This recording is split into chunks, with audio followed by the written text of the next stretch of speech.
Good morning and welcome to the David and David on Real Estate podcast. We are today on episode 119 and we have a very special guest with us. We have Ashley Lo from Urban Realty. Good morning, Ashley. Welcome. Hi, how are you? Thanks for having me. Thanks so much for joining us this morning. We can't wait to dive in and find out more about you. Why don't you tell us a little bit about yourself? Yeah, so I went to school for business. I went to Laurier actually, and I studied marketing. And then all my life, actually, I wanted to climb the corporate ladder and do all of that. And when I graduated, I was actually part of like a co-op program. And so when I graduated, I already had a job lined up and I was like, okay, I'm ready to do this. But I quickly realized that that's not at all what I like to do. The 9 to 5 life is just not for me. And so it was very interesting how that really shifted. And I never would have imagined that this is what my life is meant to be like. But so far, so good. So, actually, just going back a little bit. So you grew up in Toronto area? Yeah, I grew up in Toronto. Markham is where I grew up. And then I went to school in North York at an all-girls high school. And it's been it's an interesting time being in an all-girls school, actually. Yeah, I can just imagine the transition from all girls high school in Toronto to Wilfrid Laurier living out there. Yeah, very sheltered Difference. and then definitely a shock going into university for sure.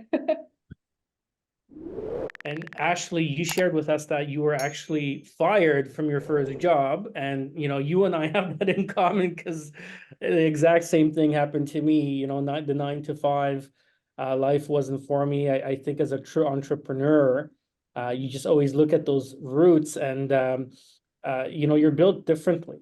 And I always encourage that poor dad, he, well, owning the corporate ladder, not climbing the corporate ladder. So I think you can really relate to that terminology. Absolutely. It's definitely the best thing that ever happened to me. I used to work, my first job out of school, I worked at Petro-Canada. And being in oil and gas, you get paid so well, the benefits, the pension, the vacation time. It would have been very, very difficult to leave. And I had had that thought in my head wanting to leave, but it just doesn't make sense. Like I had wanted to apply to other jobs and whatnot, but then you would get paid less and it would be for a more stressful role. And so it's really the best thing that's ever happened to me. And I think we have this in common. Like I just don't follow rules. And we've chatted about this before, whether joining a team or doing it individually is best. And now you know why I've always done it individually, because I just like to beat to my own drum. And it's worked out for me. I know, I mean, it's not for everybody, but it's just something that it's always been within me where I only do things that make sense to me. And if it doesn't make sense, I really don't thrive. So I don't want to pry, but I'm just sort of curious, because you've gone from being an employee in a big corporation to now, when you're a real estate agent, you're involved in real estate, like it's your business, you're sole proprietor, basically, no matter how much you might be part of a team, a brokerage, whatever you do, when it comes down to it, you're in business for yourself. But you had to experience, being part of a big corporation. They come to you one day and say, sorry, we don't need you anymore, like for no reason, or like what happened around the I hate using the word fired, but you were let go or dismissed, right? Um, the exact reason I'm not actually necessarily that sure about. I definitely had some good mentors advocating for me, which was really awesome actually, because what I was in Petro-Canada and there was a management trainee program. And so what that means is that you transition to different roles to learn different parts of the business so that you can quickly rise up the ranks and become managers, because they were having issues with the succession planning. And so, I had some really great managers. It was, I guess, my last role where maybe it wasn't the best relationship, but, some of my mentors in my previous roles, they actually advocated for me and they were pushing for me. And so that was actually one of the things that really helped me realize why mentorship is super important, why networking is super important. I mean, even though I still got let go in the end, like I still keep in touch with some of these people today. And that just goes to show how relationships are so important. Yeah, so I assume you're in your early 20s at this point. Like it's your first job after university. And you were there for how long? I was there for 3 years, so it was like three rotations, and Okay. it was my last So rotation. this isn't just a short taste of it. You had pretty good experience of what that world would be like. And then, so Yes. when that happened, then how did you make the next decision? What you want to do? Yeah, so actually I had an even, I guess, because I was part of a co-op program, so one of my last internships, it was with them. And so obviously being in my late teens, I was like, or my early 20s, I was like, okay, if they're gonna hire me back, I don't have to look for a job. So I naturally just went with them. And so I worked there for a little bit because I did the internship as well. But working there full time and just working there as an intern for 4 months is a little bit different, I think. And so I actually quickly realized that I didn't like that world. And during that time, probably a year in, I was already having conversations with my family. My dad, I was like, hey, listen, like this isn't something that I really like doing. At the time, I was like really unhappy. I even started working at Club Monaco part-time for fun and started volunteering at a bunch of different places. And so he suggested for me to get my real estate license. And so I actually had my real estate license already for a good maybe year and a half, 2 years before I actually got let go. And so when I got let go, it just sort of became the natural step to take almost. You know, having done it part-time, I don't recommend doing it part-time. And I'm really grateful for people who did use me during that time, but transitioning from a part-time realtor to that full-time position, it really changed the way that I looked at the industry. It really changed the way that I looked at the business. And really, I can't imagine anyone doing it part-time. Yeah, we as a brokerage, we deal with a lot of realtors that transition from a part-time career into real estate. And we always like to see that transition happen as quickly as possible. It's a hard career to do part-time. I think any career, if you're a professional, any sort of career is really difficult when you take it on a part-time basis. And real estate is, probably one of the best examples where you have to dive in head first and really take it on full swing. So at the brokerage, we try to push everybody and really take them through a structured mentorship program and a structured training program to make that transition as quick as possible.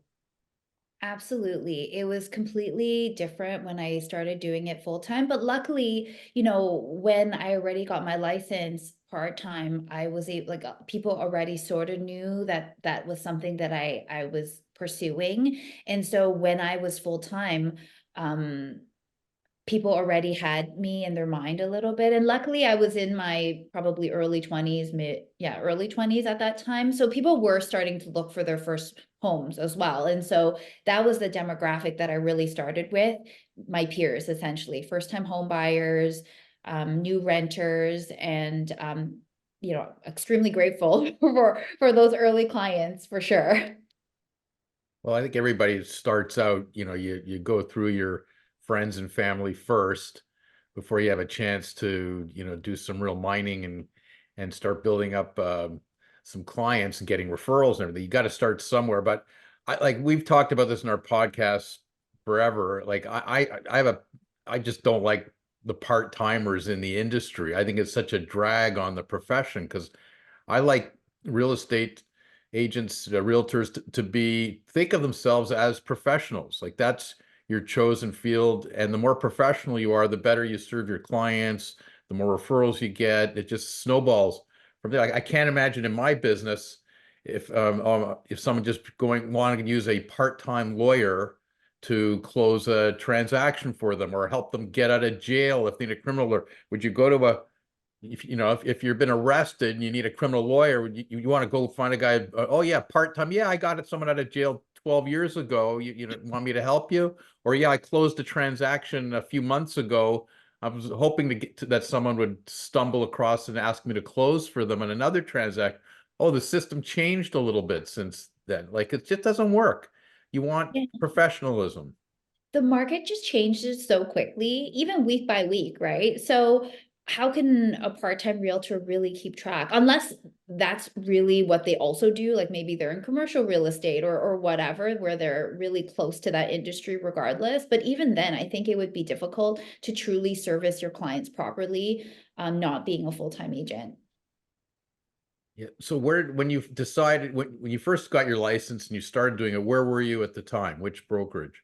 So I was with a small brokerage called Midland Group, and the reason why I joined that brokerage was because my mentor was there. And so it actually all started off with I volunteered for um, the Lions Club, essentially. They're like a volunteer organization. And so being younger in high school, when you need to get your volunteer hours, the younger people are called the Leos Club. And so um, part of that, the Lions Club, they provide mentorship as well. And so one of my mentors, he was a realtor, and he recommended me that I go to his brokerage, which was great. And he helped me out. He handheld my first deal. I definitely needed it. And so especially when I transitioned full time, he kind of helped me and gave me that push and taught me everything, not everything I needed to know, but really like gave me all the ground rules and all of that.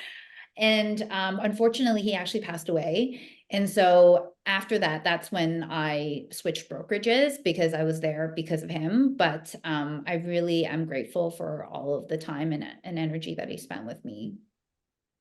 I can't imagine anybody really going through and learning what it takes to really be successful in this industry without a good mentor by your side. A lot of the people listening, that should be probably the North Star of your decision of where you join and where you go to register your license as a first-time agent. I think you have to really be inspired by the people in leadership, and finding a good mentor with boots on the ground that has a great experience that can guide you through it is of paramount importance. Sales is a century-old tradition, and you don't have to reinvent the wheel. You can tweak it so it could impact the way you do business, but you don't have to reinvent the wheel. And learning and seeing how other people do it is the best way of kind of moving forward and really jump-starting your career. Yeah, I think also, if you have the right mindset and the right attitude, I mean, for me, I was so eager to learn whatever he wanted to teach me. I just wanted to be a sponge. And so he was so happy to introduce me to even clients or to people or show me the ropes because I had that mentality and that attitude. I think that maybe if I didn't have that attitude, he wouldn't be as eager to. And similarly, even with my old job, my mentor at that job, she really advocated for me because she knew that I was willing to do whatever and to have the right attitude, right? So Attitude is everything, mindset is everything. And I think, being willing to learn and having an open mind and being able to absorb is going to get those people to invest in you, right? If you're not open to absorbing and learning and growing, then, the person that's mentoring you isn't going to give because they're going to see that, whatever's being given isn't being received. So I think, mindset is the most important part of that relationship. totally. Yeah, it's one of the things I love, why I love doing these podcasts, because I listen to you and I start thinking about mentors that I had when I was your age and how they helped me. And now I'm in the role at this point in my life that I'm the mentor for other people, and you draw on things, how you were treated when you were younger. And I know whether it's lawyers or clerks or just real estate agents coming to me for advice, I got all the time in the world for anybody that wants to learn and is eager and asks questions, but as long as they do their own work too. I hate when a lawyer comes to me and says, I got this problem. I haven't done this before. How do you do it? Like, no, go spend some time first, try and figure out, and then come to me and say, this is where I've got so far. Am I on the right track? Anything, am I missing something? And I'm happy to have those conversations. But you always want the person to try and help themselves first, Yeah. and then use the mentor for guidance and assistance and bounce things off. And I think you're lucky that you found someone that's receptive to you and would do that for you. But I'm guessing that that's why, because you were putting the work in yourself too, as opposed to just saying, hey, just tell me everything I have to do and how to do it. Right? I think that's the key, is willing to put in the work too, because also he saw when I was in the Leo club that, my volunteer experience and all of that, he saw how hard that I worked and I guess the potential that I had. And so he was willing to bring me under his wing and teach me. So I think, in terms of getting yourself out there and even putting yourself in a position like volunteer positions or whatnot, where you are exposed to people that potentially might see you, and then they'll be willing to take you under their wing, is also super important too. And Ashley, you volunteer at the Young Professional Network at both the Toronto Regional Real Estate Board, or used to, and now you volunteer at the YPN for OREA as well. And that's a great organization. It's a great way to give back to the younger realtors that are new to the business as well. Yeah, so I mean, I've always just liked volunteering. That's been my thing. I used to do it in university, obviously with the Leo Club as well. And so I actually didn't know they existed. And I went to an event a while back. I don't even remember how long now, but I just felt that it was about, this was before social media was big, but it was about how to use social media or technology in your day-to-day life. And I just found it so, so helpful. And ever since then, I was super interested in joining the YPN. And then I was very busy at the time, so I didn't have a chance. But in the last couple of years, I've sat on the committee, and it's been really amazing, not only just to network, but to meet realtors from all over Ontario. And then in the last year, because I'm vice chair this year, we went to a conference in Chicago, and that was just game changing for me. And I'm a little bit of an introvert. And so just the experience that I got in terms of how to become a leader has just been invaluable. That's unbelievable. Do you remember what conference this was in Chicago? So this is the NAR conference. It's basically all the other YPNs, like in the different cities throughout North America. They get together and essentially talk about how to become a better leader, how to push up YPN, and how to grow that community within your own city or your own area. And so it was extremely helpful. There was a person there that really, I would say, inspired me, because he said he was an introvert as well. And he was like, as long as you're authentic to yourself, and just think about it in terms of it not being about you helping others, everything else comes easy, which is very true. For example, coming on here freaks me out, but knowing that, this might inspire other people really takes that anxiety away from me, and then, makes it a lot more natural to speak my story. Well, I'm just curious, for those watching, listening, it's young professionals. Like, is there a limit how old you can be to be involved in that? Like, when are you too old to be a young professional? So the quote unquote limit is 40 to be part of the committee. But in terms of any of the events, any of the masterminds or master series, anyone can come. So it's very inclusive in that sense. It's just to be part of the actual committee itself, you have to be under 40. Yeah, that 50 is the new 40. Like, I agree. They should change it. Well, All it's right. great. I think we want to continue with this because you've mentioned a couple times how you're sort of an introvert personality. I think we'd like to have you back and discuss how you overcome that, how you deal with that, how you make that work to your advantage, and because it's a great story. Yes, sounds good. Thank you. Yeah, Ashley, thanks so much for joining us, and we'll see you next time on the David and David on Real Estate podcast. Thanks for having me. Thanks, everybody.